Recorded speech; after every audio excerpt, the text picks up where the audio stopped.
The Redskins are about to start, Jimmy, and you've got a late story on the Raiders. Allen will not start, but they still have King to run. The Raiders will still win. All right, now tell me about Dan Fouts. Is he going to start for the Chargers against the Giants? Absolutely, and they will beat the Giants. Okay. Well, this afternoon we're going to be saying so long for a brief time to Phyllis George. She's going to be leaving us to give birth to the family's second child, and Phyllis, all of us sure want to wish you the best and hurry back. I am going to miss you guys. I really am. This has become a permanent spot in my life on Sunday afternoons, but my Dr. Green in Lexington has grounded me from flying, so I hope to have the baby within the next month, and then be back within a couple of weeks after that, providing the doctor will let me. Well, Phyllis, we're going to put you in injury reserve for a few weeks. Expect you back during playoff time in top shape, okay? Good. I'm just going to be a lady of leisure watching you guys. That wraps up the NFL today. We hope you've enjoyed it. Phyllis, we'll see you soon. So long, everybody.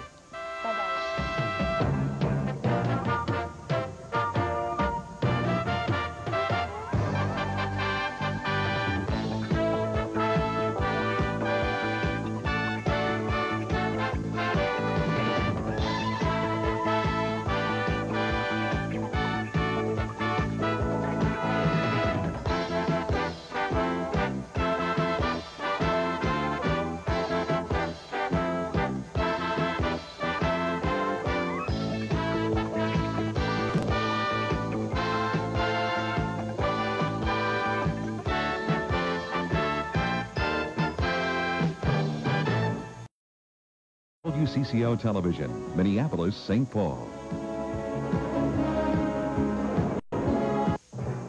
The Viking leader, Tommy Kramer, number 9, off to the best start of his already glorious NFL career, went down 2 weeks ago against Tampa Bay. His knee buckled, and he's out for the year. So Minnesota went to the market, and they got the veteran Archie Manning. But the Viking system is intricate. And today, Manning will back up number 12, Steve Dills, who has been with Minnesota 5 years and is very capable. But Bud Grant's Vikings usually beat you with breaks and defense. They had 8 quarterback sacks last week against Detroit. The sputtering Dallas offense is led by Danny White, and last week against New Orleans, White put the Cowboys on the board first with this strike to Drew Pearson, number 88. When Dallas runs, the damage is usually done by number 33, Tony Dorsett, the Cowboys' all-time leading rusher. So today, under the roof of the Metrodome, it's the Vikings against the Cowboys. CBS for Dallas Cowboys against the Minnesota Vikings.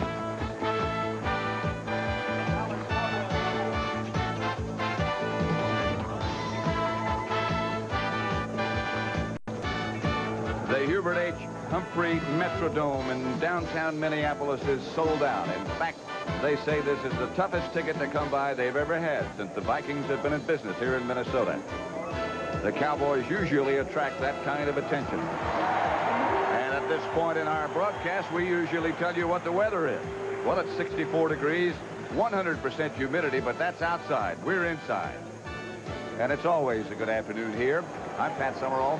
And when you think of Minnesota, at least in past years, you think of snow and rain and dirt and unpleasant weather conditions, but not anymore. And I suppose when you think of the Vikings, you have to think of Bud Grant. And John Madden, when we visited with Bud Grant yesterday, he said he didn't think he was earning his money anymore because he'd have to fight the elements. That's what he said. You know, before, Bud loved to coach in that stuff, that, you know, that cold weather and the rain and the wet spots in the field and stuff. He said now he's doing half the coaching and making plays some money. But he did say that, you know, without Tommy Kramer, they have to be a defensive team now. They're defense, special teams. They have to make big plays, create turnovers. And when you think of Dallas, of course, you think of Tom Landry, who is almost a legend by now. But his offense has been sputtering, as I said a little bit earlier. They are still, however, the only unbeaten team in the NFC. They're unbeaten, and Tom says it's really weird. He said, we've been unbeaten before, but we've played well. He said, we really aren't playing well, especially offensively. In the last 2 weeks, they've only scored 7 points offensively in each game. And he said, we're just not consistent. And we would like to play today against the Vikings the way the 49ers played. Error-free football and score a lot of points. Minnesota will have the ball first, and Raphael Septien will tee it up for Dallas. Back deep for the Vikings, Jarvis Redwine and Darren Nelson, 22 and 20. Redwine is number 22. Dangerous running back from Nebraska. Septien. High kick, and it will be Darren Nelson, the speedster from Stanford, to the 20. to the 40. Septien finally knocks him out of bounds at midfield.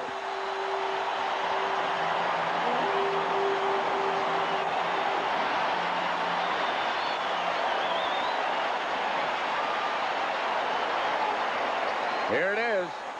I tell you, sometimes those short kicks, you see, he starts up the middle.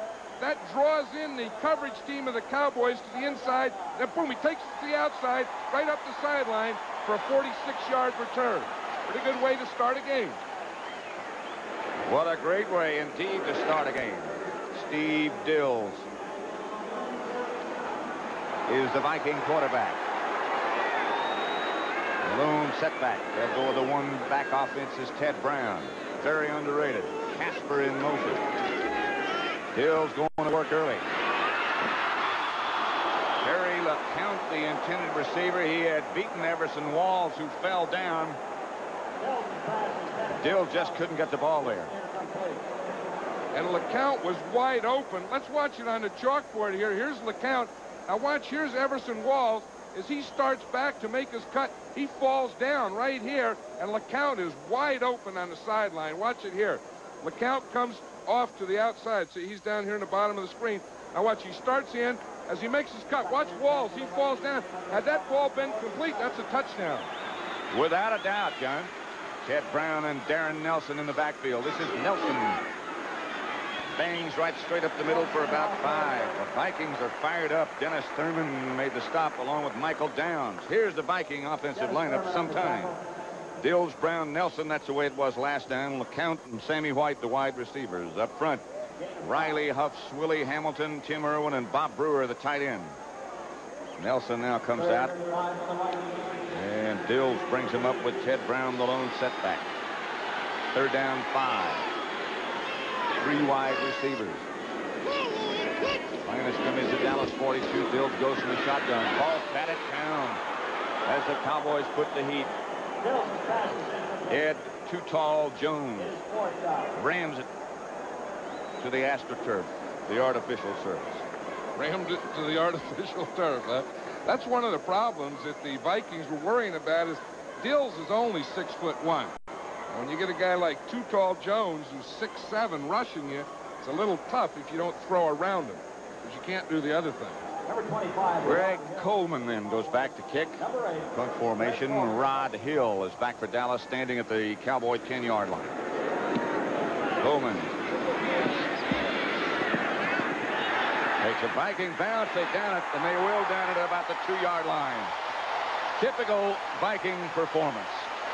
That seems to be what they do year after year after year. They keep you in the hole. Coleman, an effective punt. Look at Coleman down there. He's thanking all the guys that did the covering for him. He said he loves to punt inside. The Dallas offensive lineup. White, Dorsett, Springs, Butch Johnson, and Drew Pearson. Those are the people who will be handling the ball. Up front, it's Donovan, Scott, Rafferty, Peterson, Cooper, and Doug Cosby, who might get it once in a while himself. Especially around the goal line. Yes. Danny White.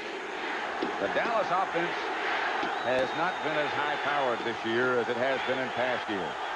Nevertheless, Dorsett is smothered. Loss of a yard.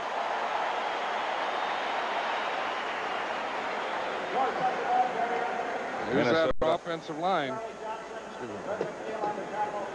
The defensive lineup for Minnesota, a 3-man front they play. We'll tell you why in a minute. Martin, Johnson, and Holloway up front.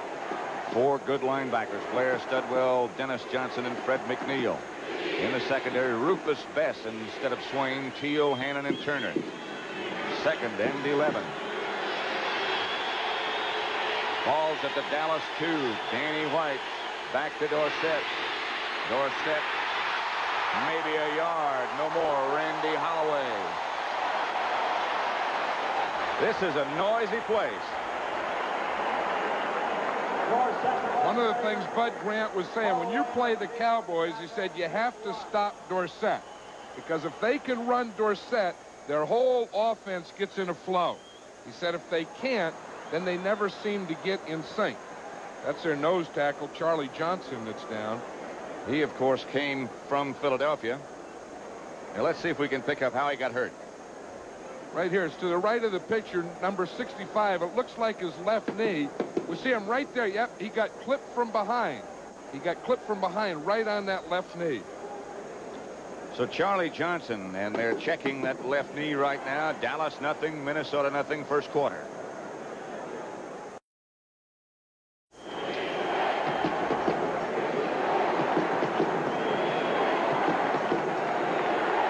Dallas nothing, Minnesota nothing. Pat Summerall, John Madden, Hubert H. Humphrey Metrodome in Minneapolis. Ron Springs and Newhouse are now in the backfield as White will throw out of the end zone. Throws quickly. Cosby. First down, Dallas. They got some breathing room out to the 20. John Turner made the stop, and Cosby did a good job of uncovering. That's one of the things that Cosby always does a good job of. You know, the tight ends passes that he catches are usually in the middle of the field between the numbers. And when you're 6'6", and that quarterback can always find you in those type situations. Charlie Johnson back in at the nose tackle position for Minnesota in their defense. Bud Grant really likes him. White to Dorsett. Dorsett with room. Breaks one tackle out to the 30. May have a Dallas first down before John Turner makes the stop. Chicago 7, Denver nothing, first quarter. Look at Tony Dorsett's right wrist there. He has a broken wrist, and he's playing with a soft cast on there. Watch his cutback now. He starts a little to the right, comes back to the left. You see Kurt Peterson there, the right guard. He's leading him. He gets a little block there on Studwell, and boom, there's Dorsett right in behind him. Dorsett's so quick, and you can see that cast that John Madden was just talking about on his right wrist. Dorsett again. Not much this time. Dennis Johnson filled the hole and filled it quickly. You see, Dorsett is smart, though, because he knows, you know, that at 185 pounds, 190 pounds, he's not going to be a bull in there. And if it's not there, he's not going to fight for it. He just goes down because he knows he has another opportunity to tee it up this next time. Randy Holloway starting at defensive end. 2nd and 10 from the 31 for Dallas. 10:49 left first quarter. No score as yet. Dallas at their own 31. White back to throw.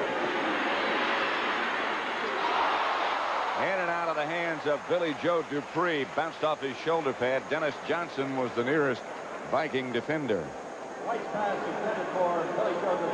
Billy Joe didn't think last night he would play too much. He said, if you're going to get any pictures of me today, you better get them on the sideline. That's what happens when you don't get your hands out in front of you, though. That's why you always teach your receivers, catch the ball out in front of you, because when you catch it in tight to your body, you can always hit those shoulder pads and bounce out. And that's what happened that time to Billy Joe Dupree. Timmy Newsom and Ron Springs now are the two flanking backs as White operates from the shotgun. The Vikings blitz. White throws intended for Cosby, incomplete, penalty marker down.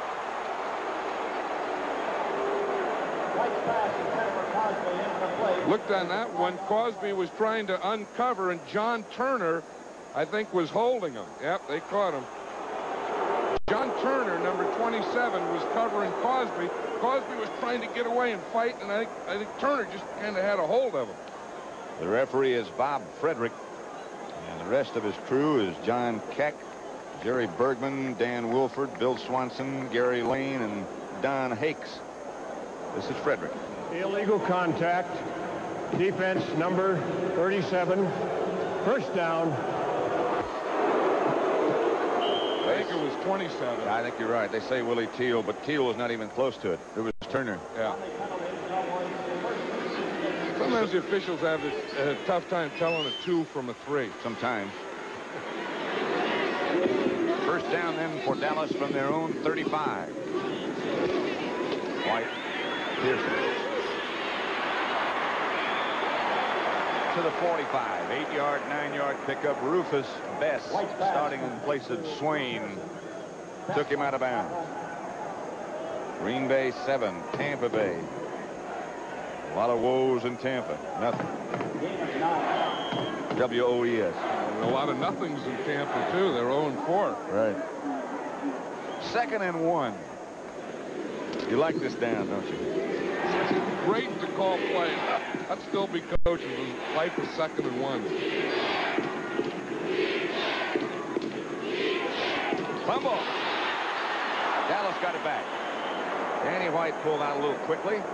I think it's Rafferty who gets the ball. See, it looks like he pulls out a little quickly, and then he gets hit right there by his left guard, I think. Herbert Scott. You see, he starts to pull. No, Scott just got between Rafferty and White, and he was in on the ball. And it was Scott who made the recovery, not Rafferty. Scott was in position. He started to pull, saw the fumble, just stopped and jumped on the ball. Cincinnati 3, Baltimore nothing. First quarter. 3rd down. They give to Springs, and Springs gets to Dallas first down. Jumps over a pile, and Scott Studwell throws him backwards, but Dallas has a first. Tom Lander was saying last night that the right guard, Kurt Peterson, is playing as well or better than he ever has. And that's right where they direct this ball. 3rd down, short yardage. Ron Springs right in behind Kurt Peterson. One of those big, strong guys, you know, that lifts weights and does all that stuff. Peterson. Looks strong. Looks strong. Is strong. First down, Dallas. They got the ball at their own 48-yard line. Cosby lined up in the backfield. Now he flanks to the left as they go with 2 tight ends. Now Cosby goes in motion. White back to Dorsett. Dorsett, no place to go. Randy Holloway made the stop. Dallas lost yardage. Right now for an NFL update, let's go to Brent Musburger in New York. John Riggins was scoring for the Redskins against the Raiders. Philip Epps of Green Bay was fielding this punt for the Tampa Bay Buccaneers, and he turned it loose. 89 yards for a touchdown. The Packers lead the Bucs 7-0. Let's go back to Pat and John. No score at the Metrodome in Minneapolis, Minnesota, the home of the Vikings. An injured player for the Vikings. Looks like Dennis Johnson who's down. Dallas nothing, Minnesota nothing, but the Cowboys on the move.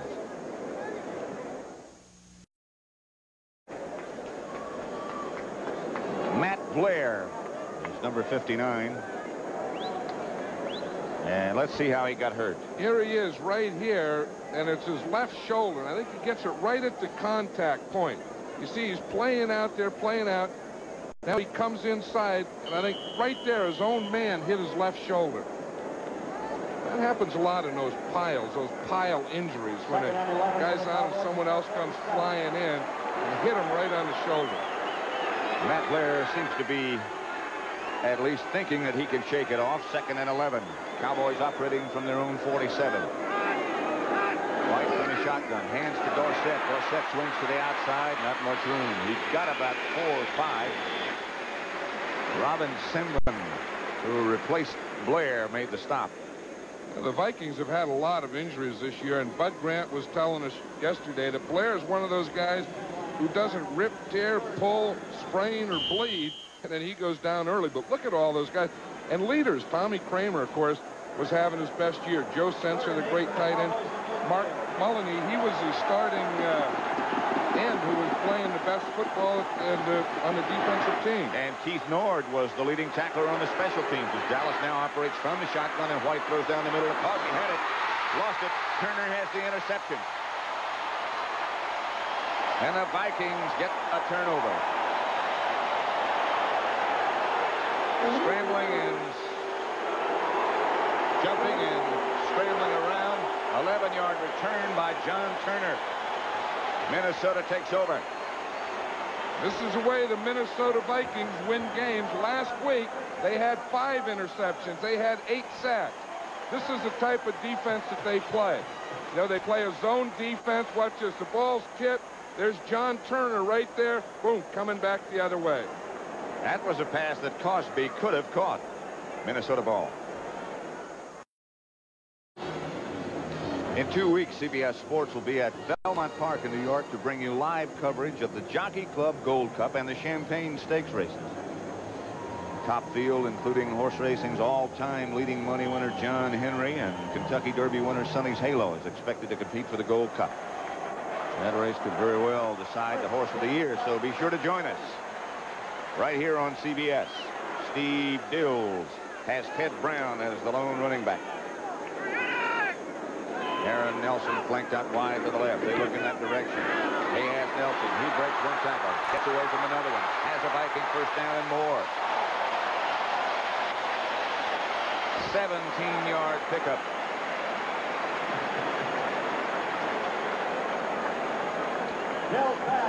The Dallas defense.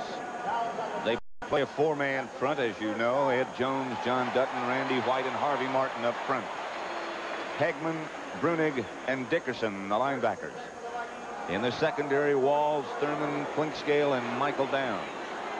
First down, Minnesota at the Dallas 43. Nelson and Brown, the runners.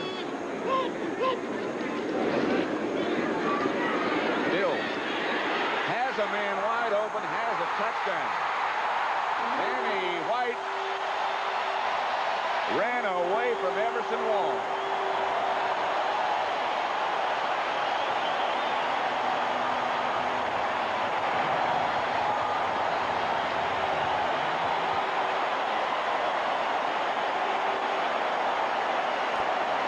Let's watch it, Pat. That was on Everson Walls, and he fell down again. It's the second time. Watch him here. Here comes Sammy White. He's running a good pattern. Now watch Walls right there. He trips. He goes down.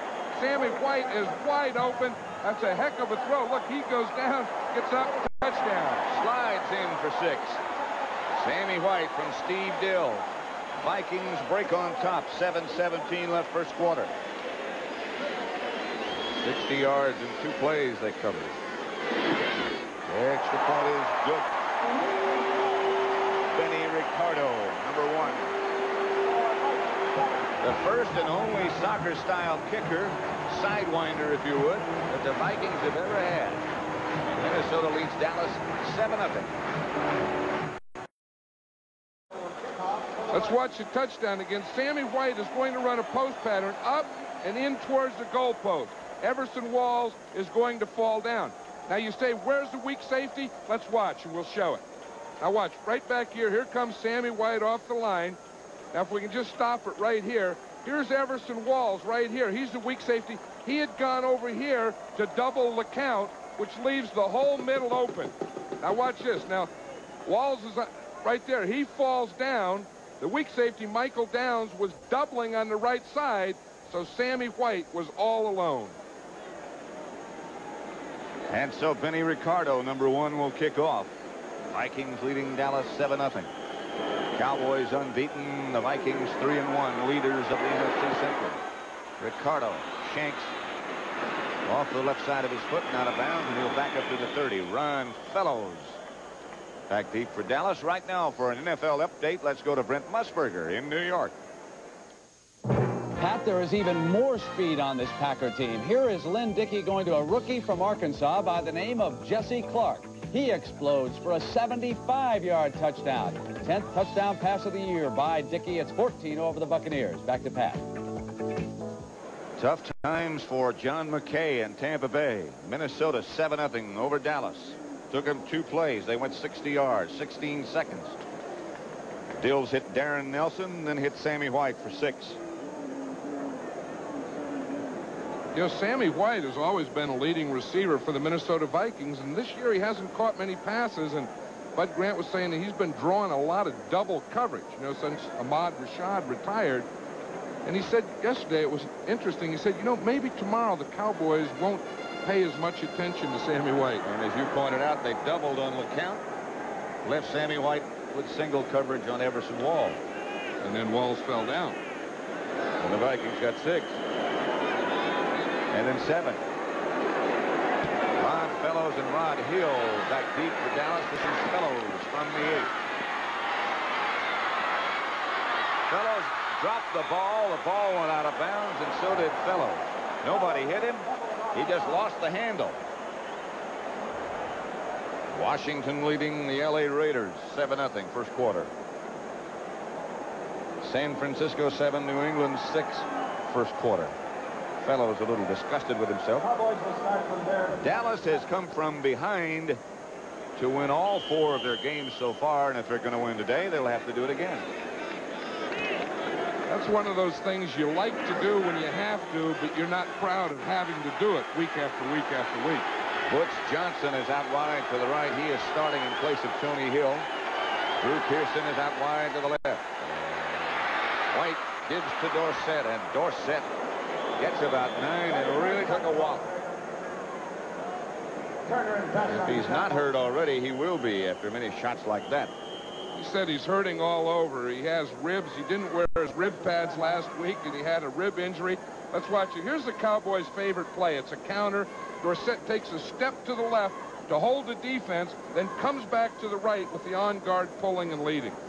He got enough so that they bring out the chains to check and see if he got a first down, and he did. Of course, this is the same arena in which he set the all-time NFL record last year with that 99-yard touchdown run from scrimmage, and that's as long as you can do it. You know, and he never got that football. He said he handed it to the referee. They left it in the game. They kicked the extra point. And he said that ball's probably around some practice field today. Probably. Coleman punting it or something. Dorsett back deep behind Springs this time, and they fake the 20. They throw to Ron Springs. Springs out to about the 43-yard line, knocked out of bounds by John Turner. Yeah, we were talking about Dorsett. He made a heck of a block on that play.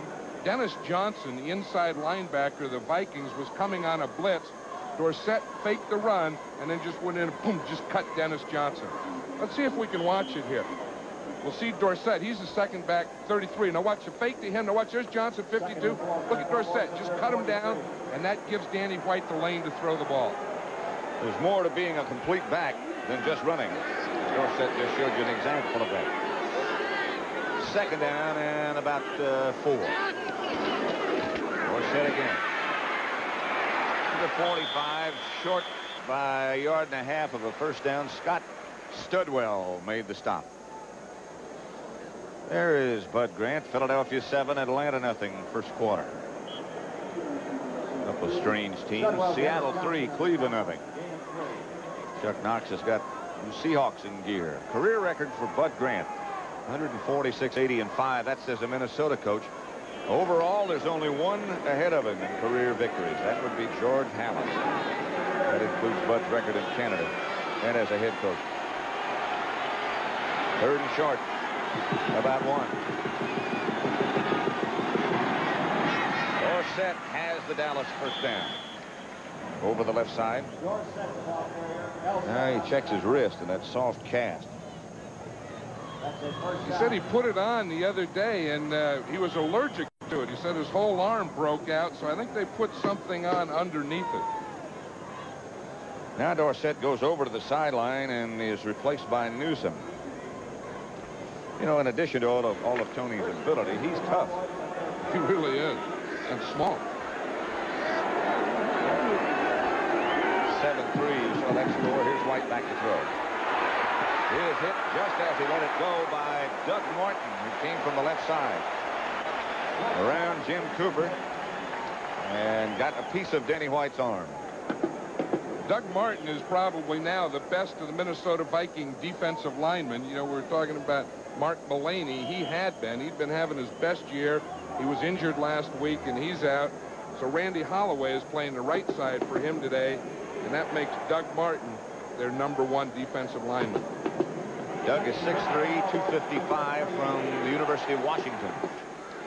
So it'll be 2nd and 10 for Dallas. Minnesota leading 7-0. 5 minutes left first quarter. White trying to set up the screen. Finally just throws it away to Springs. Springs makes a one-handed catch. Great effort by Ron Springs. It's only going to show up for about 3 yards, but he really accomplished a lot to get that 3-yard gain. Let's watch the rush and see if we can see what happened. The minute Doug Martin, the left end, sees it, he stops his rush. Now watch him. See him there? See, he stops there, and he goes back off with Springs. Martin darn near intercepted that ball. Danny White, to get it to Ron Springs, had to throw it over Doug Martin. He started his rush. He felt screened, so instead of going after Danny White, he turned around and covered Ron Springs. That's a quality that you just pointed out, John, that's very hard to coach. You just have to feel that a screen is coming. You have to feel that that offensive blocker is going to let you go. You know, the Vikings have always had defensive linemen who had that type of feel. I remember Carl Eller and Alan Page and Jim Marshall. Yeah. Always seem to intercept passes, bat balls down, score touchdowns. As a result of that, it'll be 3rd and 8 from midfield for Dallas.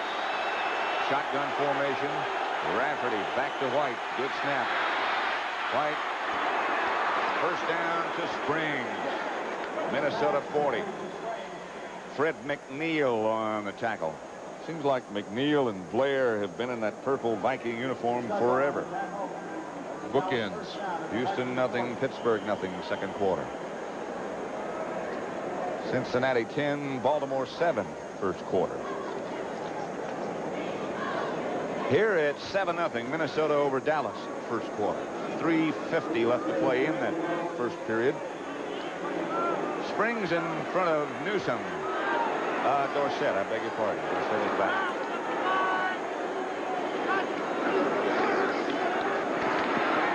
To the outside with some room is Tony Dorsett. John Turner knocked him out of bounds. Not many backs can make that move. He wasn't going in that hole. You know, he started in the hole. The Minnesota Viking defense goes in the hole, and then he bounces out. Let's watch it. He'll start to the right on a counter. Watch the left guard pull. Now, right there, he's going in that hole behind Peterson. He says, oops, not much here, stop. Turns to the left, up, out to the outside, and thank goodness for the sideline. Amazing quickness. 1st and 10, Dallas, Minnesota 29. Clock is stopped now with 3.5 minutes left to play. The lone setback is Dorsett. 2 tight ends set up for the Cowboys. White will go to work. Overthrows Drew Pearson. Rufus Bess on the coverage. Pearson had a step, but White overthrew him. Now let's go back to Brent Musburger in New York. And, Pat, here is the Eagle touchdown. Ron Jaworski, who's taken a terrible licking this year, had a receiver covered, and he just ran on into the end zone, and no lick at all that time. Let's go back to Pat and John. And here at the Metrodome, Brent, it's 7-0 Minnesota. Touchdown pass from Steve Dills to Sammy White. Cowboys now located at the Viking 29. 2nd down and 10.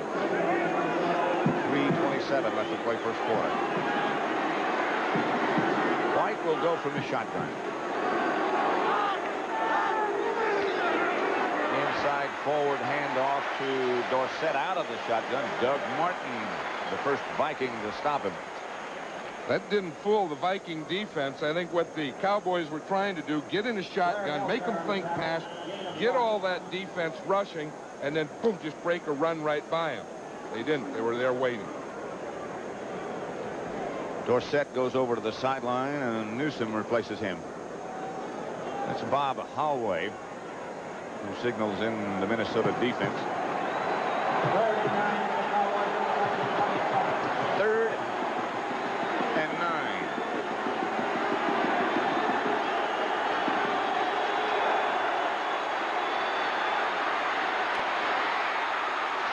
Incomplete. White was under pressure, couldn't find anybody.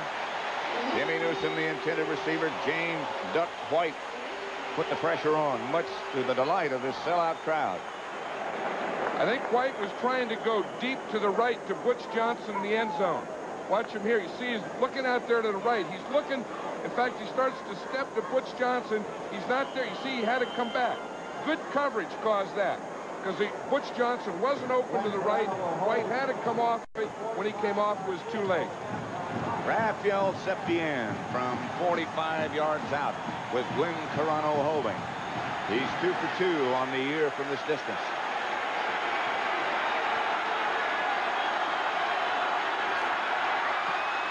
Septien is 3 for 3, and Dallas has 3. From 45 yards out, Raphael Septien puts Dallas on the scoreboard. Minnesota leads, nevertheless, 7-3 with 2:34 left first quarter.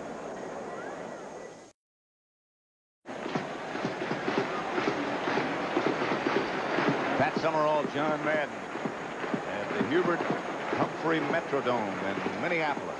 The Dallas scoring drive, 11 plays, 46 yards.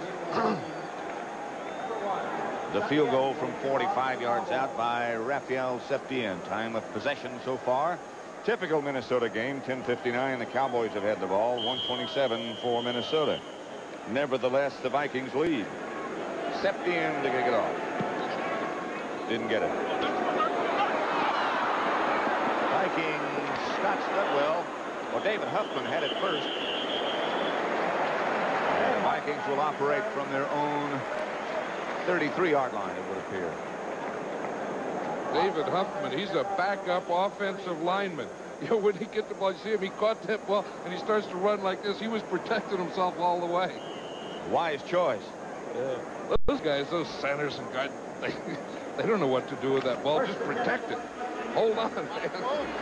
Steve Dills in place of Tommy Kramer, operating the Viking offense. Ted Brown and Darren Nelson, the two setbacks.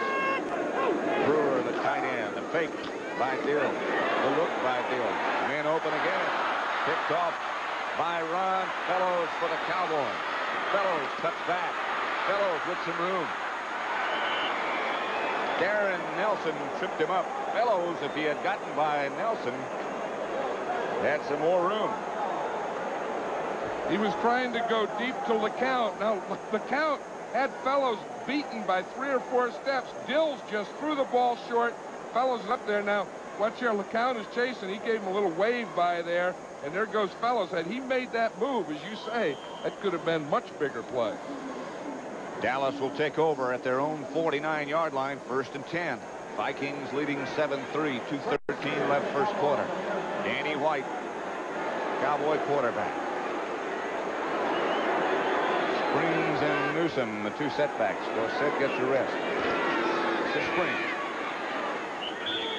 Into Viking territory, about a 5-yard pickup by Ron Springs. Make it 4, 2nd and 6. Randy Holloway made the stop.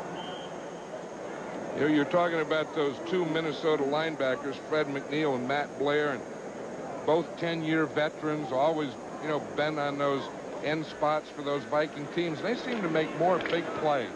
You know, block kicks, block punts, interceptions. Picking up loose balls. 2nd and 6. This is Newsom. Newsom slashes to about the Minnesota 44. Couple of yards short of a first down. Neil Elshire made the stop for the Vikings. I'll tell you, there's a difference. Look at that Newsom and the size of him. You know, they take Tony Dorsett out. He's smaller and quicker, weighs 185 pounds. And they put in big Timmy Newsom at tailback, and he weighs about 240 pounds. That's big for tailback. People have been comparing him recently, as he's averaged over 5 yards a carry this year, to the running style of Franco Harris. That's a pretty good comparison. Danny White. Vikings in a blitz. White incomplete. Doug Cosby was the intended receiver. Dallas will have to punt right now. Let's go to Brent Musburger in New York. Pat, it's a rout. Here is Harlan Huckabee of the Packers over the top, 21-0. The Buccaneers look absolutely dreadful. Let's go back to Pat and John. Here the score is 7-3. The Vikings leading Dallas. Looks like the Packers are just making up for last Monday night. Brent said the Buccaneers were dreadful. Last Monday night, the Packers were dreadful. They got a lot of firepower. They sure do, and a team that good can't stay dreadful that long. Rufus Bess is back deep for Minnesota. John Warren will kick for Dallas. Check the hang time. Ought to be pretty good. That's a rocket. Into the end zone. Bounce back out. Touchback.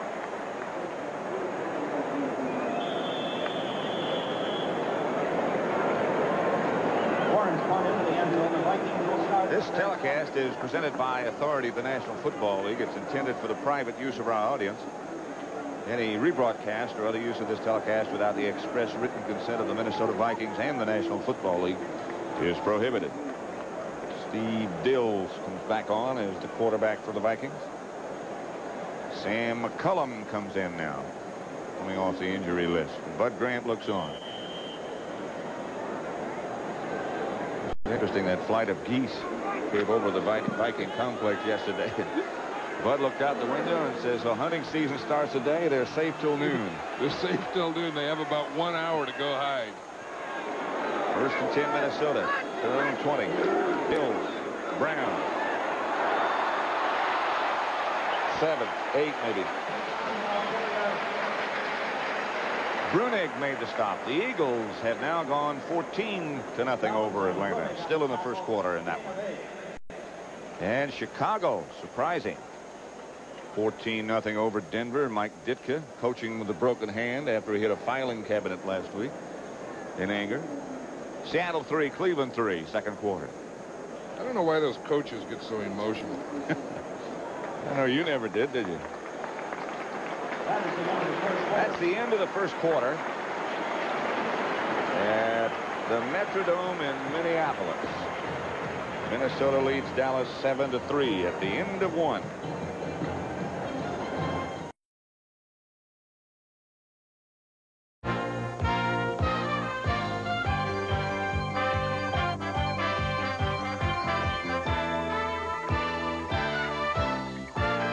CBS Sports coverage of the National Football League is sponsored by Subaru, inexpensive and built to stay that way. And by light beer from Miller, everything you've always wanted in a beer, and less.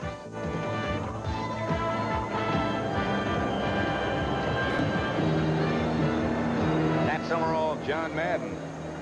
Well, there we are. Thanks for the welcome. Great spot, 2nd and 2. Brown didn't get it, I don't think. Maybe he did. Close. I notice one thing that the Vikings are doing with their running game today. They're using a lot of counteraction. You know, start one way and then come back the other way. And I think that's a pretty good idea against Dallas because they're, you know, they have that flex and they're so disciplined and they read so well. What they're trying to do is give them a false key, let them react to that, and then come back against it. Of course, all that counteraction has an effect on the middle linebacker, who's such a key part of the Dallas defense, too. Brunig in that position and do it again. This is Darren Nelson. Too tall Jones. One of the Dallas tacklers, he had some help from Dexter Clinkscale. You know, talking about Bob Brunig, there was a lot of talk whether he was even going to play this week, and as late as last night, he wasn't sure, nor was the team doctor, nor was Tom Landry. Brunig gets a rest. 2nd down. Dallas figures Minnesota's going to throw. They put in the extra defensive backs. One of those is number 40, Bill Bates. We'll watch him.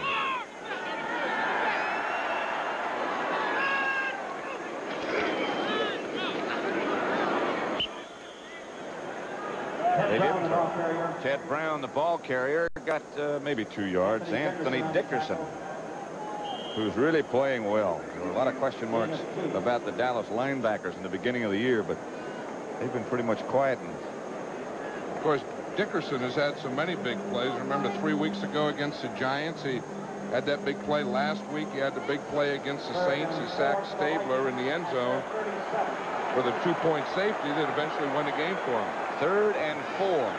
Dallas will rush 4. Sam McCullum split out wide to the left. Dills intended for the count, incomplete. We will see Greg Coleman. 4th down. One thing Dills is thinking about as he goes off there, it's really tough to throw to your right against the Cowboys, especially when too tall Jones gets any kind of push on that side. He's having trouble seeing out there, and I think that's the 2nd time Dills has had trouble with that. Rod Hill back deep for Dallas, and Greg Coleman will punt for Minnesota. Will check his hang time. He said he'd like to have 4-4. That ought to do it. Hill signals fair catch. Makes it. Dallas 16. Hang time 4.3. So he missed it by 1/10 of a second. Right. Greg Coleman said the perfect kick to him is all 4s. 44 yards, 4.4 hang time. That punt was 46 with a 4.3 hang time. I think he'll take it.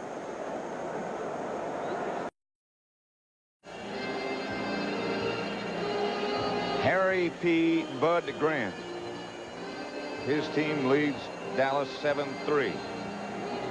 Tom Landry. These two guys have coached a few games. They coached a few games, and if you talk about the unemotional ones, they both seem to be that type, don't they? That's probably why they last so long. Tony Dorsett back in the Dallas offensive scheme now with Ron Springs in front of him. The inside handoff is to Springs behind the block of Cosby. Play that has become very familiar if you watch Dallas. 21-7, Green Bay over Tampa Bay. The Buccaneers finally on the scoreboard. Cincinnati 17, Baltimore 7. You knew the Bengals were too good to continue to play like they did earlier in the year. There is Tom Landry's play card. Just a reminder as to what he wants to keep. Look at that. He has different colors. He has some red in there and some green ones and some blue and a lot of colors. Here's Dorsett. He was thinking about throwing it. Finally, he just sort of jogs out of bounds, but even when he jogs, he picks up yards. I think he's waiting right there for his right guard, Kurt Peterson, to make that block. Watch your right guard, 65, Kurt Peterson. He'll pull out here. Dorsett is right behind him. You want him right in his hip pocket. Now there he has to wait. There, Peterson throws his block, rolls him. Dorsett goes on by, but there wasn't anything else left. Rufus Best, the left corner of the Vikings, was up there. So it's third down. 3rd and 1 from the 26 for Dallas. Minnesota leading by 4 points, 7-3. They go with no running back this time. Rushes on White. White is slung to the ground by Doug Martin for a big loss.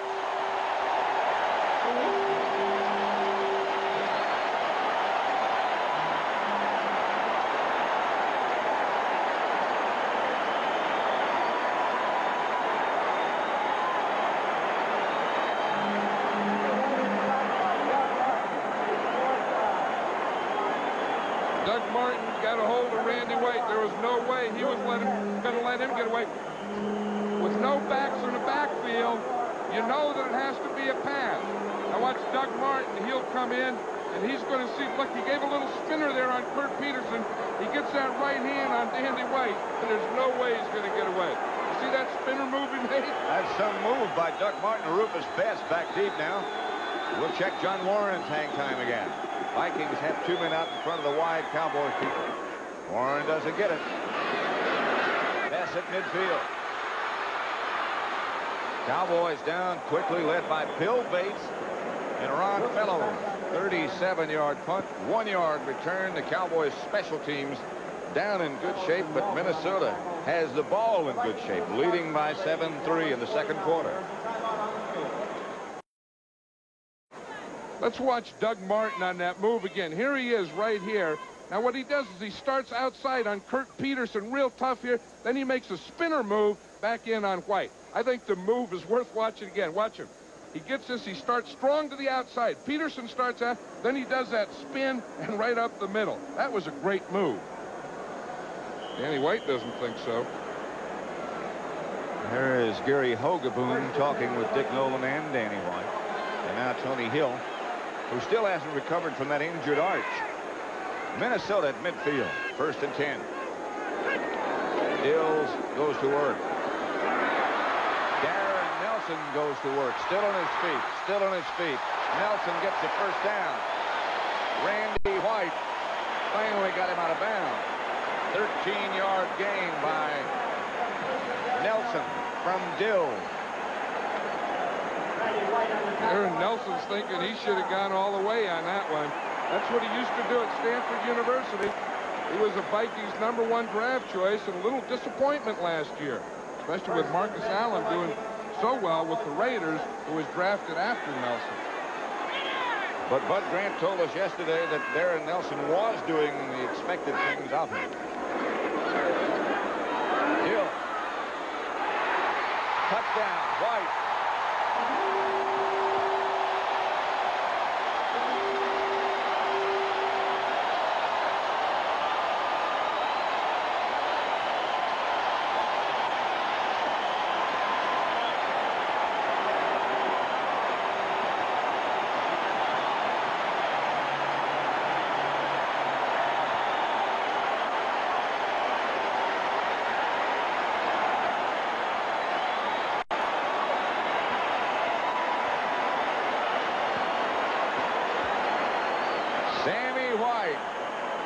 for the second time today, has burned that Dallas secondary. It was the same pattern both times, a post pattern.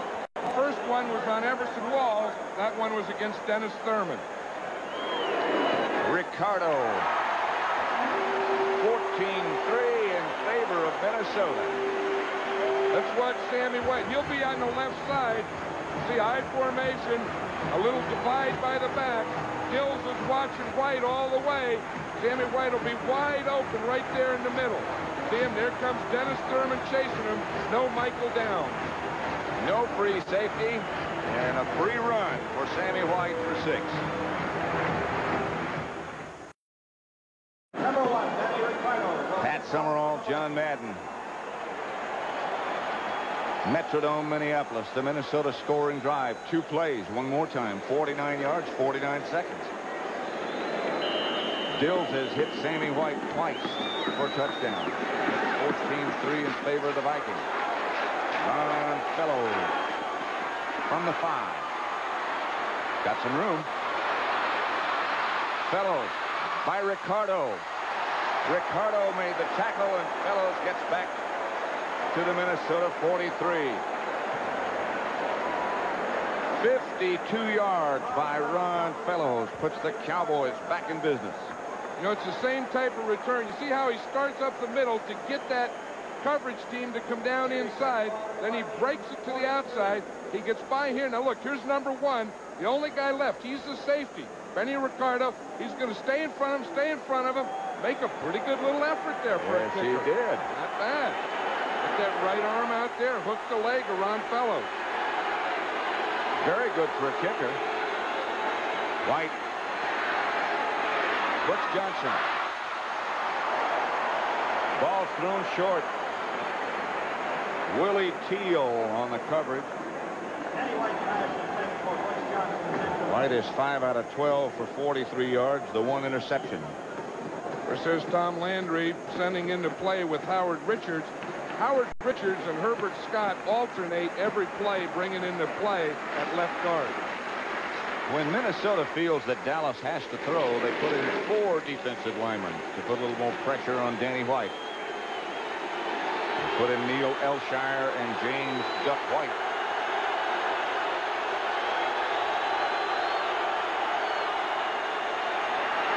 Outside, Dorsett, blocker in front. About 8. Willie Teal knocks Dorsett out of bounds. Let's check some of the other scores. Washington 10.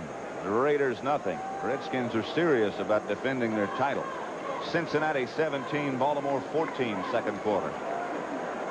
And Green Bay now 28 over Tampa Bay 7. Chicago 21. Denver nothing. And San Francisco 14. New England 6 second quarter. Dallas 3rd down. Shotgun formation. Dallas operating from the Minnesota 35. White throw. Donnelly was the intended receiver. He is hit and can't hang on. Willie Teal is the man who knocked it loose. Willie Teal played that well. You know, he let Donnelly come and run the hook in front of him. Now watch him. It's the outside guy there. Donnelly will run a hook. Now watch Teal see it and come up, and he plays right through him, hit right through him. Teal and the ball all arrived at the same time. Good play. 53 yards out.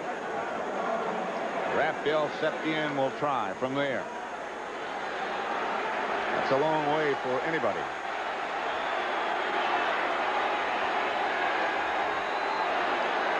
Toronto holding. Septien.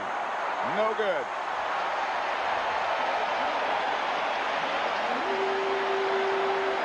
And don't forget, they bring it back to the line of scrimmage, so Minnesota will operate from there. Tom Landry, who never seems to be that concerned, injured Viking down on the field, will check out who it is. Next week, the NFL on CBS begins with the NFL Today, as usual. New Orleans will be at Atlanta, Washington at St. Louis, Green Bay against Detroit, Minnesota at Chicago, Tampa Bay, Dallas, Philadelphia, New York Giants, at the Meadowlands, and the Rams against San Francisco. John Madden and I will be in New York. Quickly unloaded by Dills. This is Steve Jordan. Deep into Dallas territory to their 37-yard line before he's knocked out of bounds, and was he ever wide open. That was a heck of a play by Dills to get that ball out of there. Let's watch the rush here. See, it's a little bootleg, fake to the left, and throw across here with the receiver coming across field. But I'll tell you, Dills really did something getting rid of that ball. Whew. Good block by number 44, Dave Casper. Helped to spring that. Dave Casper will make a lot of good blocks for this team before this year's over.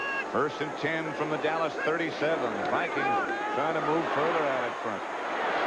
Ted Brown, the runner, and he got about 4. Randy White.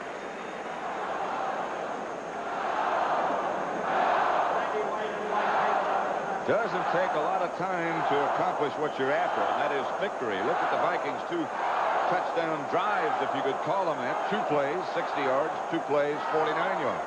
And they were to the same guy, Sammy White, on the same pattern, a post pattern, against different defenders. Not against that guy. He looks serious about things. 2nd down. Dills fires. Open is Brewer. 1st down. The Vikings continue to move. Dennis Thurman, the tackler. Let's go to Brent Musburger in New York. Pat, the Green Bay Packers are playing like the Nebraska Cornhuskers. Here comes their best linebacker, Mike Douglas. He is on the move, and he scoops up the fumble after forcing the tackle, goes for the touchdown. It's now 35-7. Incidentally, the Raiders have scored 10-7. Redskins still lead. Back to Pat and John. Minnesota on the move here, Brent. 7:50 left to play in the 1st half with Steve Dills, the Viking quarterback at the Dallas 27. Dills with time this time. Intended for White. Dennis Thurman, the defender. Dennis Thurman does a nice job. Now watch White here. He's going to fake like he's going to the post. See him fake inside? Now he comes back outside on a corner pattern. Dennis Thurman didn't go for it. He just stayed right with him. The fans here think that that push there at the end could have been called interference. But the ball had already gone by at that time. 2nd and 10 from the Cowboy 27 with 7:37 left to play in the 1st half. Minnesota 14, Dallas 3. Dallas showing blitz. The ball gets away from Dills. Dills picks it up. Too tall. Jones chases him. McCullum is caught by Bates and Everson Wall. Dills did a heck of a job to get that ball out of there, too. I'll tell you, he did. That puts pressure on the center, Dennis Swilley. He's up there. Now watch him. If we can see it here, you see those 2 guys. There's Thurman and Downs in there faking a blitz. Swilley has to snap the ball and then block to the left to pick one of them up. So he forgot about the snapping so that he could block the guy in that left gap. That's Bates that really popped Sam McCullum. That ball came out of there like one of Bud Grant's ducks. Tom Landry said he'd like to have 5 or 6 Bateses on his team. Just give me those guys. They show that blitz again, and they're coming. Dills is not frightened. And McCullum is taken out of bounds by Wall. Short of a 1st down, and we will see Benny Ricardo. Steve Dills doing a good job. He is, and that really didn't get a 1st down, but it put them within Ricardo's range, or a comfortable range for Ricardo. It was the first soccer-style, there it is right there, first soccer-style kicker that the Vikings have ever had.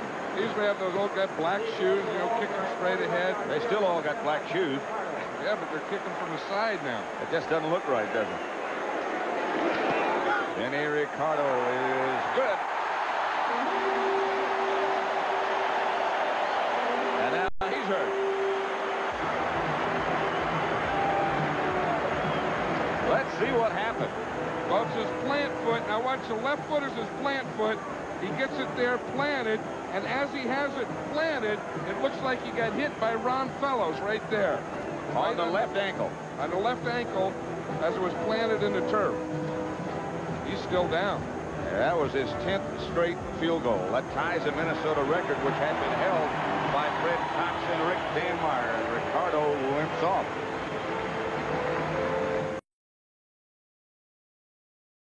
Watching the Minnesota success is their injured quarterback with his crutches against the wall and his right foot propped up, Tommy Kramer. He injured his knee 2 weeks ago against Tampa Bay. His wife Carrie next to him. Bud Grant said that Tommy Kramer perhaps this year was better than he'd ever been. What he said, he was starting off, he had his best training camp, his best start, and then this happens, and of course he's out for the season. Ricardo is not hurt so badly that he can't kick off. This is Cosby. Doug Cosby swarmed on at the 36 by John Turner. For an NFL update, let's take you back to Brent Musburger at our studio in New York.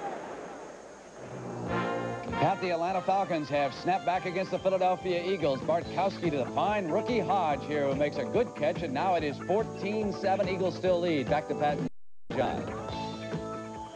Here in Minnesota, it's 17-3, and let's check out some of the other scores. Washington 10, the Los Angeles Raiders 7 in Washington.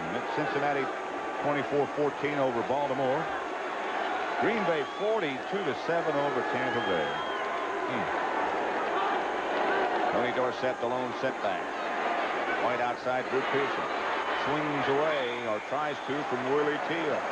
Teal stayed right with him. Pittsburgh 7, Houston nothing. Second quarter. Houston just scored. They got a field goal. It's 7-3 now. Herbert Scott goes to the sideline as Tom Landry sends in his plays. 2nd and 1 at the 44.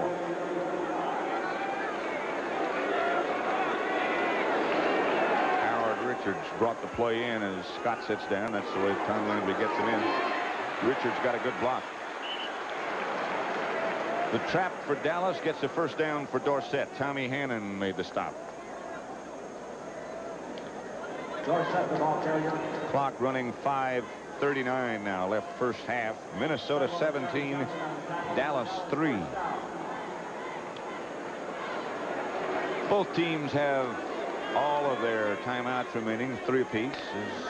Butch Johnson starting in place of Doug Donnelly, and Tony Hill comes out to the right. Drew Pearson goes to the left. Ron Springs now is the lone setback. White to throw. Springs.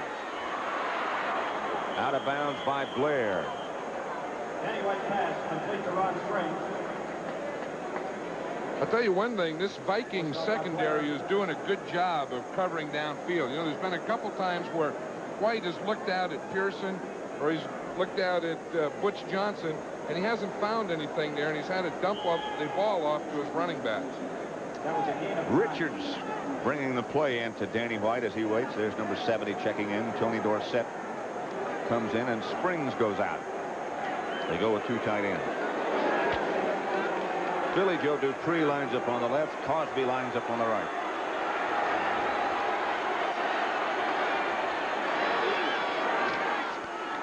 Dorsett. Dorsett. Out of bounds at the 20. Rufus Best knocked him out of bounds. Boy, what a joy to watch. 23 yards for Dorsett.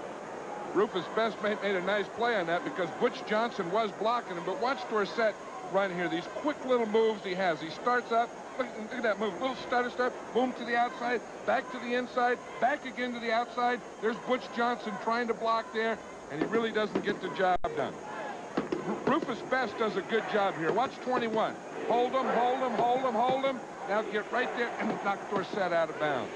Had Butch Johnson knocked Best down, that would have been a touchdown. 14 carries, 72 yards for Dorsett as he gets a break. He's telling the doctor that that cast on the right wrist is doing its job. I feel pretty good. He says, I'm just a little tired, a little winded. All he needs is a little breather. Yep. Ribs okay. wrist okay. Coming up at halftime, the NFL Today with Brendan Irv with scores and highlights of all the other games around the NFL. And a story about the unusual number already this year of overtime games. The agony and the ecstasy. Of course, one of those overtimes was a great one that we had last week, the Jets and the Rams. That game had everything. Then I think of all the games that I've ever done, I think that game had more intensity than any I can remember. Longer, it seemed. From the time that they had their little fracas, their objections to Gaston's antics, from then on, it just seemed to pick up and increase. Next week's games, if you look at Gary Hogeboom and Danny White and Dick Nolan and Tom Landry, New Orleans will be at Atlanta. They hate each other. Washington at St. Louis. Green Bay at Detroit. Central Division clash, and Minnesota against Chicago. Another one.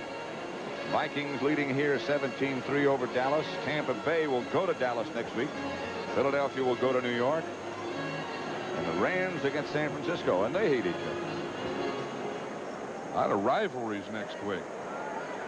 There is number 44, Dave Casper. Why does he have 44? Well, they didn't have any 80s left, and so they gave him 44. Remember, that was old Chuck Foreman's old number. Right. He said next year he'll have to take an 80 number. Of course, he likes it because it's different. He wants to keep it. That was the number he wore in high school, so he's happy. White looking, has Pearson. Pearson has almost enough for a first down. Drew Pearson having his best year in about the last 5. There we see Drew Pearson here. The other receivers are going deep. Seeing clearing for Pearson. He starts inside. He was covered inside, did a little pivot, and went back to the outside. A good move by Pearson, but even maybe more important, a good read by Danny White. Absolutely. That's one of those option things. If I go in and I'm covered, I'll turn and go back out. If I go in and I'm not, I'll keep going. You throw me the ball. 2nd and 1 from the 12. Dallas in range, trying to get closer. Minnesota leading 17-3. Dorsett almost went in motion and stopped. Spring to about the 11. Hit down by Fred McNeil. One thing about this Cowboy offense is that when Tony Dorsett doesn't carry the ball on a running play, then he goes the opposite way, and he doesn't really have to do a lot of blocking. He's like a decoy. They want him to get to read Dorsett and then pop Springs. Springs got the first down. Good play by McNeil, but Springs only needed a yard. So it's 1st and 10 from the 11. 2 tight ends set up for Dallas. 1 wide receiver, Pearson. Dorsett cuts back inside the 10 to about the 8. Scott Studwell tripped him. Washington 17, the Los Angeles Raiders 7. Redskins are a good team. Chicago 24, Denver nothing. 2 ex-Cowboy assistant coaches battling against each other in that one. Mike Ditka and Dan Reeves. Maybe that breaking your hand on a locker does some good. Fired that Chicago Bear team up, didn't it? Scared him maybe. Don't want to be in the way of that hand. Newsom in the backfield. White. Pearson. Couldn't hang on. Rufus Best with him. Penalty flag is down, and Dallas probably is going to be called for holding. That's the area that they called it, right in there behind the defensive line. When you see a flag there, usually holding on the offensive team. That was a good play by Best. Again, he arrived about the same time the ball did, knocked it out of Pearson's hand. You take this penalty? I would think so, yeah. I think any time that you can put a team back 10 yards, you have to do it. Offensive holding, number 65, and it will be refused. 3rd down. Well, Bud Grant didn't agree with that. Bud thinks that make them play 3rd down. If it's not complete on this play, then they're going to have to go for the field goal. you believe that score is in the 2nd quarter, and it's 49-7. We're working on some kind of record. Third down for the Cowboys. Butch Johnson goes out wide to the left. Drew Pearson is wide to the right. Vikings after White.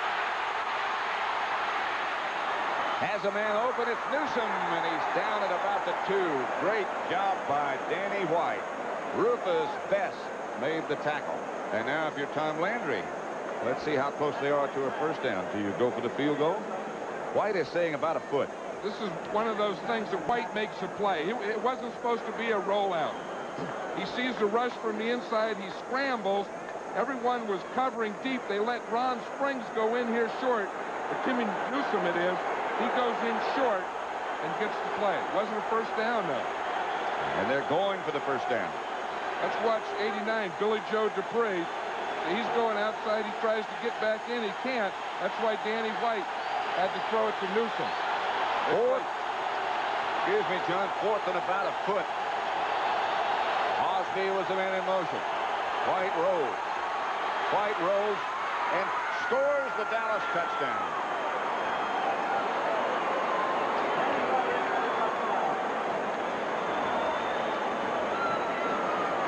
That was one of those option plays. It's a bootleg. Watch it here. Danny White is going to fake. He'll fake the run to the left. See, he fakes a run there. Now he bootlegs. Now he has Billy Joe Dupree here in the corner. If they drop off to cover him, he runs as he did here. If they come up to play Danny White, he would have thrown it in the corner to Billy Joe Dupree. Glenn Carano will hold for Raphael Septien. Minnesota leading 17-9. 64 plays, 64 yards, 10 plays.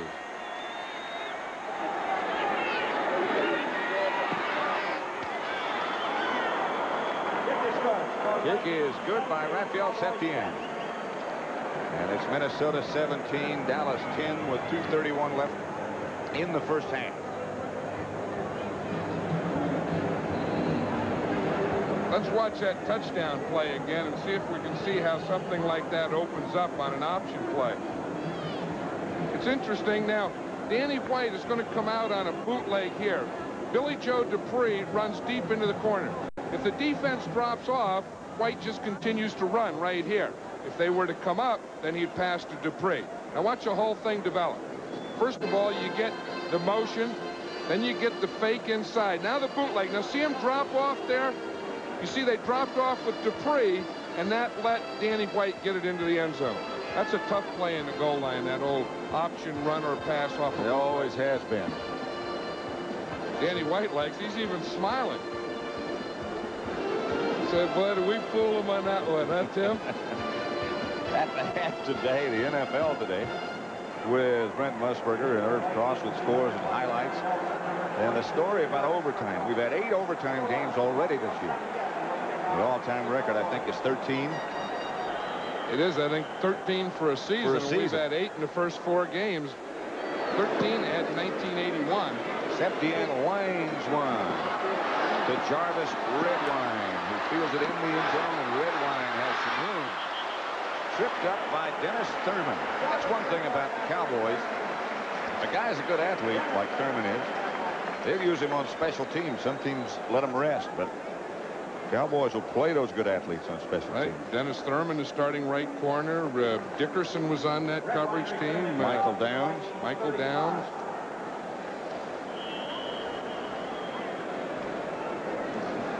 By the way, that 49 points, that is a correct score that Green Bay has in the first half against Tampa Bay. That is an NFL record for points scored in the first half of any game in the history. This is year number 64. Dills.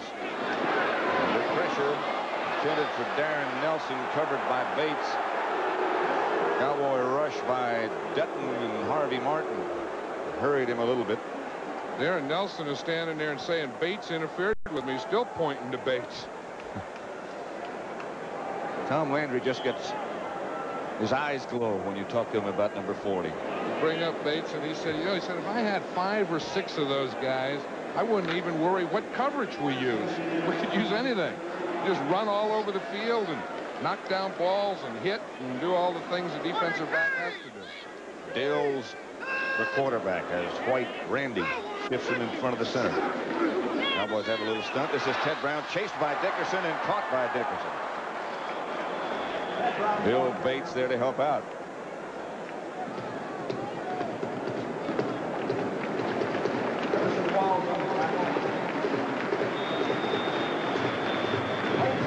Anthony Dickerson, as Tom Landry said to us earlier this year, is almost like having another defensive back in there. He's so quick and so gifted. Minnesota 17, Dallas 10. 2 minutes to go first half. The preceding message was brought to you by the National Football League. Pat Summerall, John Madden, the Metrodome in Minneapolis, Minnesota. Timeouts remaining. Minnesota has all of theirs. Dallas has 2 remaining. 2 minutes to go first half. It's 3rd and 7. White in motion. Deals to throw. Smirek put the pressure on. Fellows almost came up with the interception. The intended receiver.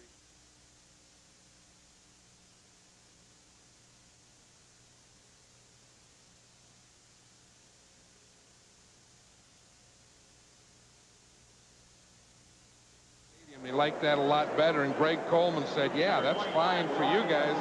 He said, let you guys play 3 downs. When we have to punt, let's go inside to the Metrodome. I understand we had some problems with our picture disappearing, but we also understand that it's back. So the situation now is Coleman punting.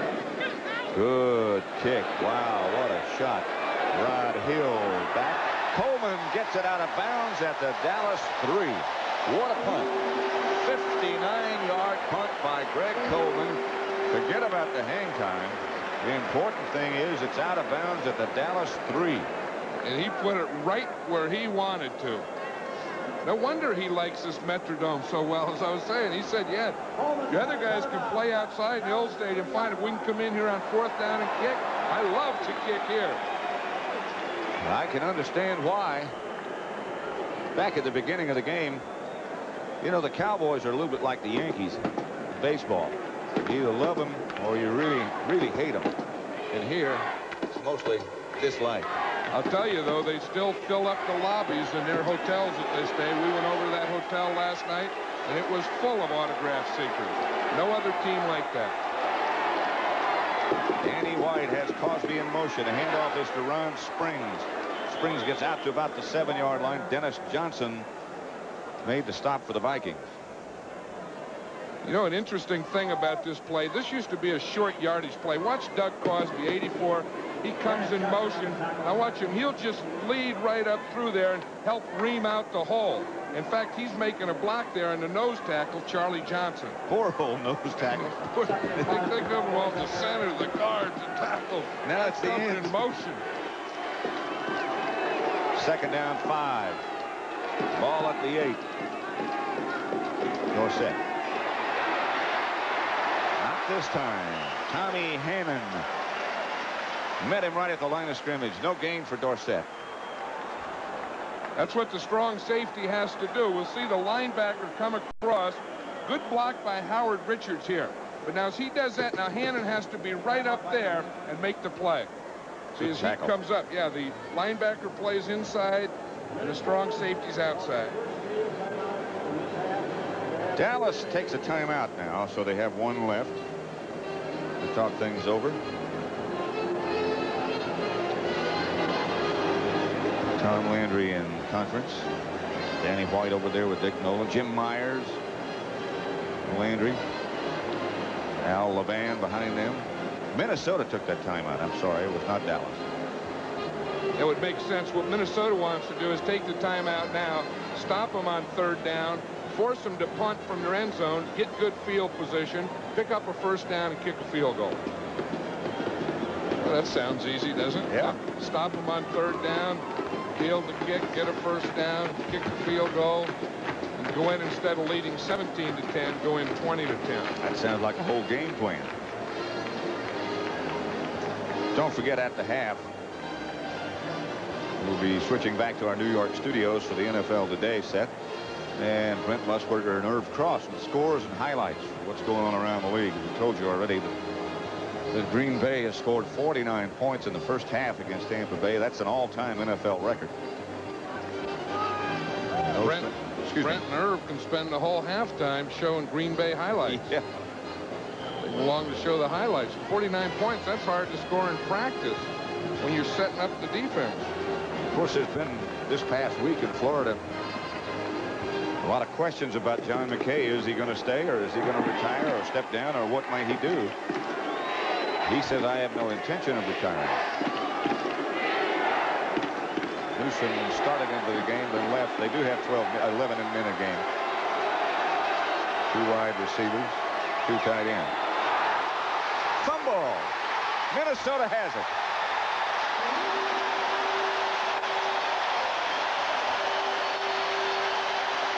Doug Martin created the havoc. Matt Blair was also involved. Let's watch it from behind Danny White here as he started to pull out. He never got the ball. He just dropped it. Right there's Matt Blair. He comes in. I'll tell you that, you know, you talk about good timeouts and stuff. I know in basketball they said, hey, that was a great timeout. Bud Grant took a great timeout there. Took the timeout. Dallas fumbles. Now look what he has. And again, as you were pointing out earlier, it was Matt Blair. And they seem to be able to pick up the loose balls, recover fumbles, and get things done. Vikings asking for quiet. Ted Brown, the lone runner behind Steve Dills, the quarterback. Hand off Brown, penalty marked down. Brown gets into the end zone. Touchdown.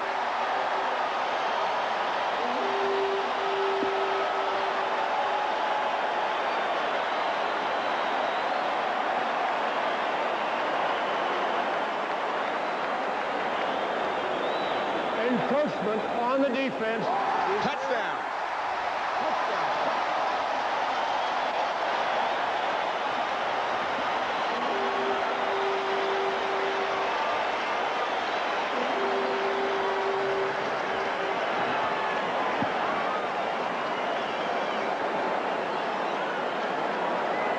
With that touchdown run, Gene Stallings now over talking with Tom Landry. Ted Brown has just moved into 4th place on the all-time list, passing Tommy Mason. Ricardo. Vikings 24, Dallas 10 at the half. We still have 45 seconds left in the first half. It's a touchdown. One back in the backfield. You see Brown again. He starts to the inside. He goes off for a huff block right there. Cuts it out to the outside.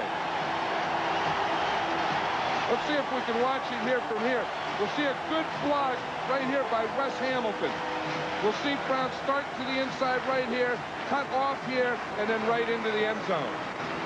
Now watch this. Watch the right guard there. You see, we'll see a good block there, a cross block, and then Ted Brown goes booming right through and into the end zone.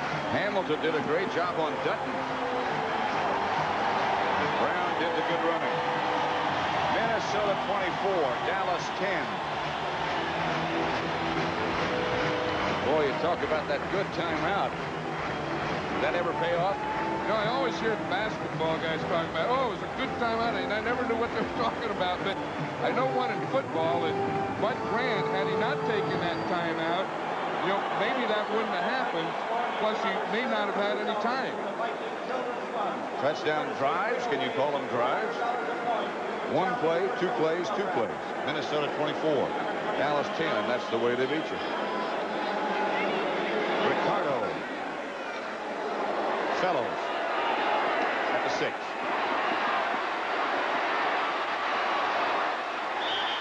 Down at the 18 by Walker Lee Ashley. Another one of those Penn State linebackers. The average time of those Minnesota scoring drives is 23 seconds. That's not taking much time to get done what you have to get done. They lead 24-10. Both teams have 2 timeouts remaining, 40 seconds remaining first half. Remember that first game of the season, though? It was the Cowboys against the Redskins, and what was it, 21-0? The Right. Cowboys were down at halftime. They came back and won the game. White, Cosby, incomplete.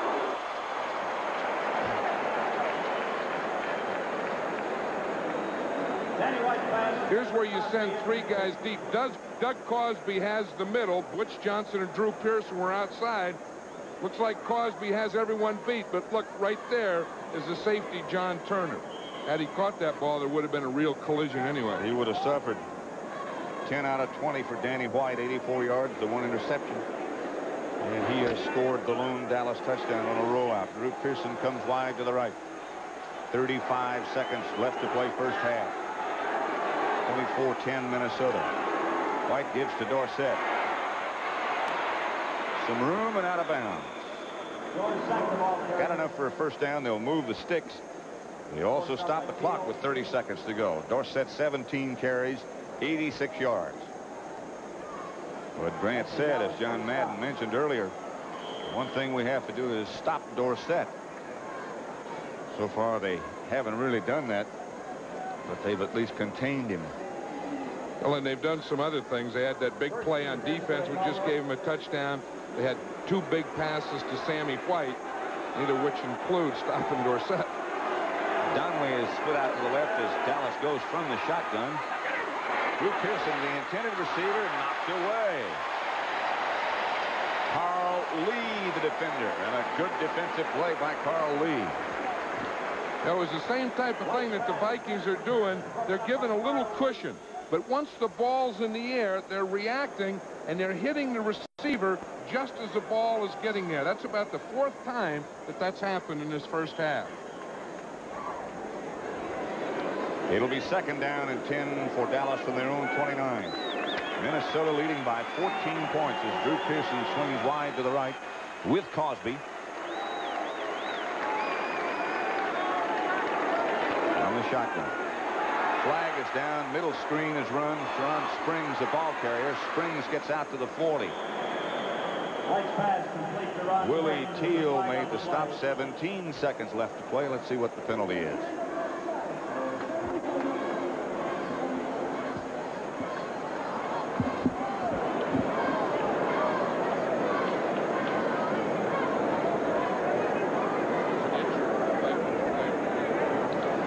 Vikings have an injured player, Joey Browner. Top draft choice from Minnesota. Joey walks off under his own power, number 47.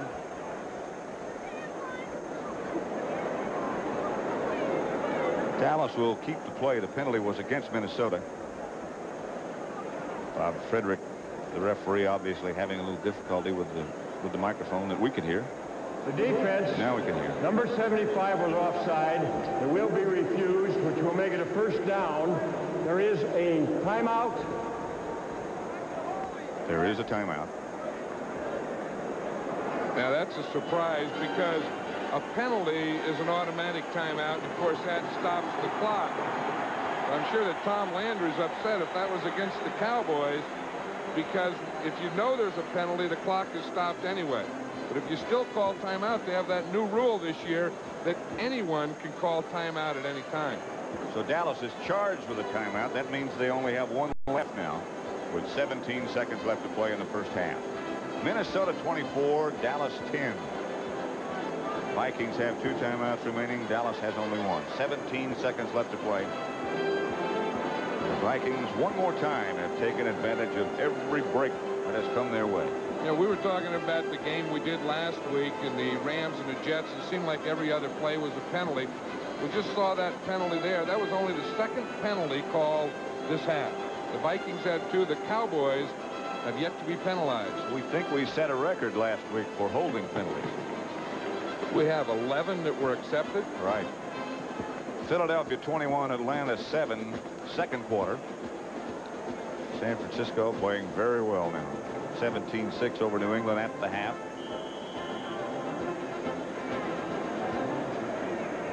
Houston has gone ahead of Pittsburgh 10-7, third quarter. The Oilers have been in a frustrated state of mind. Shotgun formation for Dallas with 17 seconds left to play first half. White. Pearson struggling to get out of bounds, and let's see if he did. Clock is stopped with 8 seconds. left to play in the first half. One more first down they need to get in range for Septien. Pearson did get out of bounds, did stop the clock. They have one timeout left and 8 seconds left. So they can run one more play at least. Septien looking on.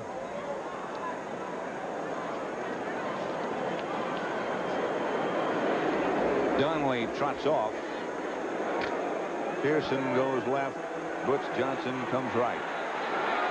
Shotgun formation for Dallas from Minnesota. 44. Here comes the blitz. White throw. Johnson has it. And he gets out of bounds. Stops the clock at the Viking 27 with 2 seconds left to play, and here comes Septien. That was a good throw by Danny White, and it was a good pattern by Butch Johnson. Watch from the shotgun. Watch the rush that he has. Now, that's where the shotgun helps. I mean, he got that ball away just as he was hit. See, now watch Butch Johnson. He's outside here. He's going to start inside. Now watch. He starts inside like he's going in. You see there? And then he plants his left foot, drives back to the outside. The ball is thrown right there, hits him, and he's able to get out of bounds with 2 seconds left. 45 yards out this time for Raphael Septien. He's already hit one from that distance today. He missed from longer.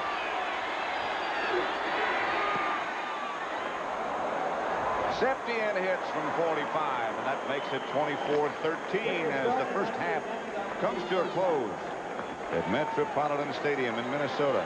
Minnesota 24, Dallas 13.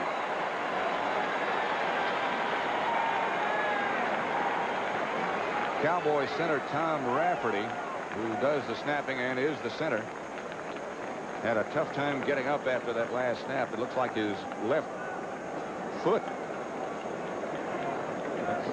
Like he's been working on yoga.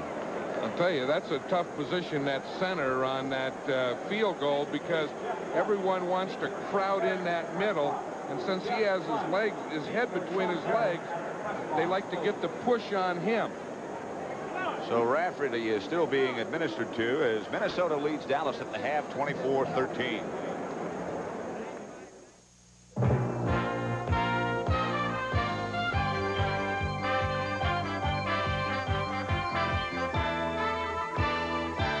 CBS Sports coverage of the National Football League is sponsored by Chevrolet. America is on the move, and Chevrolet is supplying the wheels. Chevrolet and you taking charge. And by Hager slacks and sport coats that make you look and feel your best.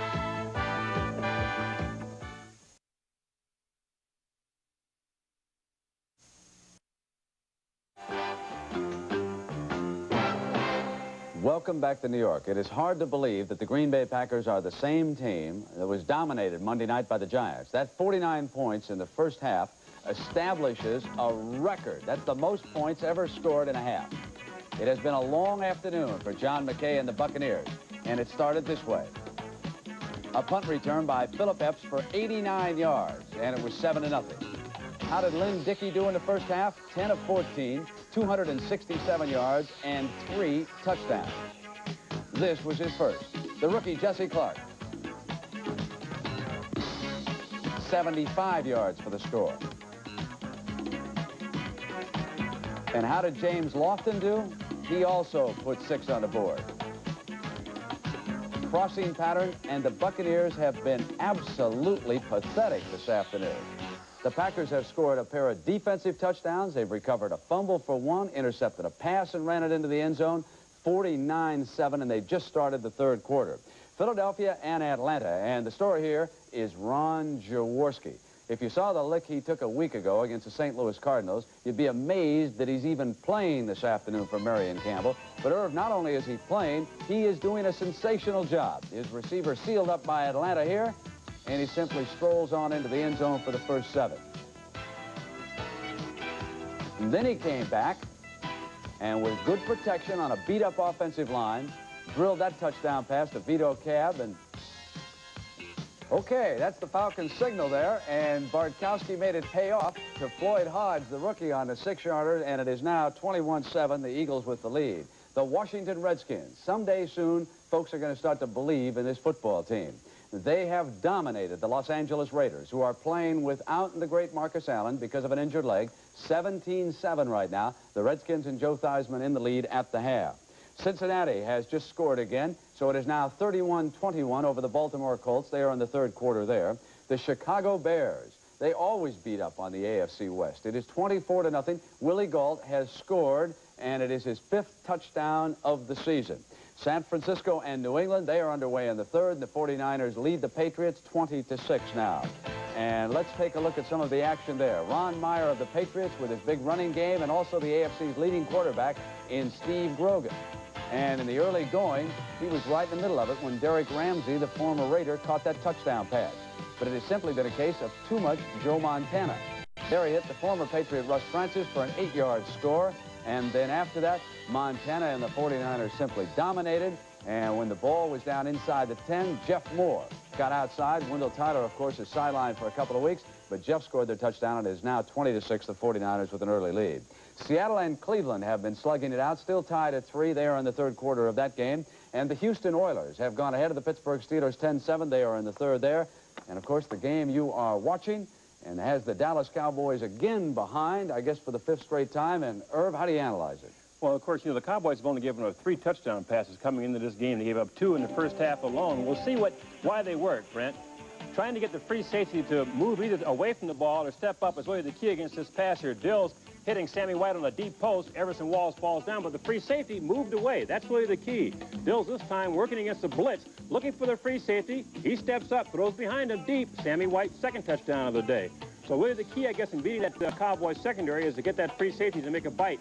Here, Danny White faking a run, can't find anybody, scrambles in for himself for a 2-yard touchdown ran, but a few plays later, Danny White fumbled for the Cowboys. The Vikings recovered, and Ted Brown ran in from 5 yards out, and the Vikings have a commanding 24-13 lead. But remember now, the Cowboys have controlled teams in the 4th quarter and have scored 46 points and only given up 21. The free safety has been biting. Now, how do you change that? You're a former defensive back. What adjustment must the Cowboys make? You tell the free safety, don't react to the first move. Stay back there and read it. Hold the count and then move. All right. The NFL Today will continue on CBS after these messages from your local stations.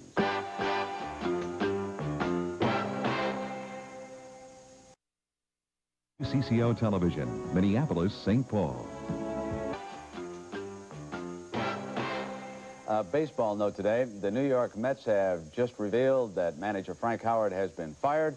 No replacement has been named.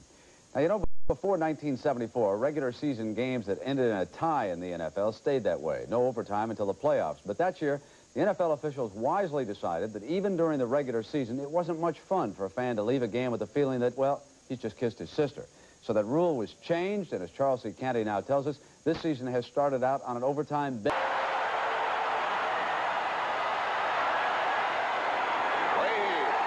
Got it. Jets win. Overtime games are usually rare in the NFL, but not this year. Already there have been 8 sudden death games, and we're closing in on the record 13 overtime games played in 1980. Why the increase? Parity in the league. I think that's the biggest reason. I think the teams are very even now. You look at the teams that are on the top and on the bottom, and it could be reversed in a lot of cases. An overtime game can be won or lost in just a single play. Usually the outcome rests on the shoulders of a field goal kicker. How do they react?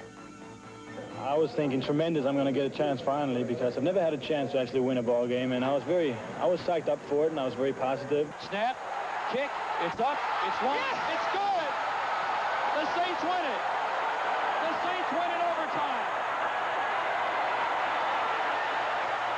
You get into those situations, you just got to be totally blank kind of thing and confident that you can just go ahead and strike it, and you're a hitman. You get paid to put in that one shot nobody else will, and that's in essence the nature of our profession. Seemingly one of the most important decisions about overtime takes place before the extra period even starts, the coin flip. But is it that important? In 80 regular season games, including those played this year, the team that won the toss was victorious 50% of the time. And of those 40 wins, 24 came on the team's first possession after winning the flip. The Baltimore Colts did just that last week. They won the toss and on their first possession kicked a field goal to defeat the Chicago Bears. Winning in sudden death can be exhilarating, but the Bears found their second straight overtime loss extremely unpleasant. I feel a tremendous amount of pressure because I think the monkey's on our backs there. I think that after losing 2 in overtime, I think that it does hurt more. It's almost like a cancer that starts eating into you, and it really, it makes you not only unhappy and discomfortable, but it makes you start wondering at times why. Or both teams should touch the ball in overtime, right? No, I think the first team to score should win. You have You're 60 wrong minutes to on win or that. lose. Let me go out and ask Pat Summerall and John Madden what they think about that. Pat? Well, Brett, I'm not so sure about the overtime business. I think, as long as I can remember, I think I was in the first overtime game of any consequence, Baltimore, New York, and we just took it for granted that that's the way it was. That's what I think, too. That's the rule. That's the way you play. If you win the flip, you go score. If you don't win the flip, then you have to play defense, get the ball back, and go score. I think as long as you know the rule and you know what it is, then you just have to go do it. No big deal. And the fact that, for the most part, it's eliminated the tie game, I think, is the real great advantage of the whole thing. And I think it also has a lot to do with parity. I think we're seeing so many because the teams really are close to evenly matched. Right here at the Hubert Humphrey Metrodome in Minnesota, the Minnesota Vikings lead Dallas 24-13, but we still have one more half of football to go. And if it's anything like what took place in the first half, it should be very, very exciting. So one more time, another half to go. Minnesota leading Dallas 24-13. The Vikings have been very impressive. They've taken advantage of all the breaks.